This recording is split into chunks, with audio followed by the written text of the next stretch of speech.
Hello， 小宝子，晚上好呀！今天来打包项链合集，快来看看你们的 DNA 动没动？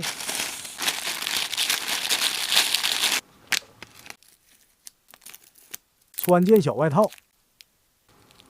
今天一起打包3个小宝子的贝贝，3个宝子选了6条项链，一看就是中式小粉宝，压箱底的经典款都被找出来了。宝子所为了包装也要冲，说开启了囤猫力家不同包装计划，想法有意思。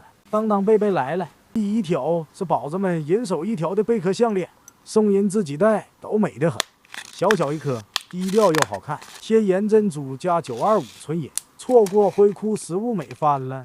宝子说想选1条送闺蜜，说闺蜜是那种仙女派的，选个小女人味十足的，想闺蜜戴上就好看。这款还可以带出长短2种效果。2宝的小斧头来了，这位质感肉眼可见了，实心的斧头戴上脖子很好看，属于那种干干净净的款式，简约百搭，敲击适合日常戴。再来个人气贝贝，不管压了多久，都能被宝子找出来，链长都是可以调节的。小珍珠坠适合秋冬啊，配上小毛衣，一个字美。宝山的人鱼朵朵项链是那种特别好看，像大海一样透透的蓝色，加上一个小银珠，特别灵动。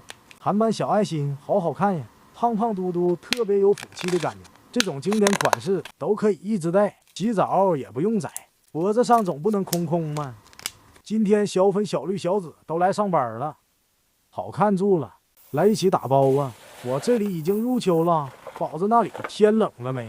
秋冬宝子有什么喜欢的风格，都可以告诉毛利哈，给宝子秋冬的美丽也安排上。毛利也准备了一大波新品，咱就是说之后视频见哈，都给宝子拍上，也可以给闺蜜预定生日礼物啊，让每一个宝子都能收到喜欢的礼物。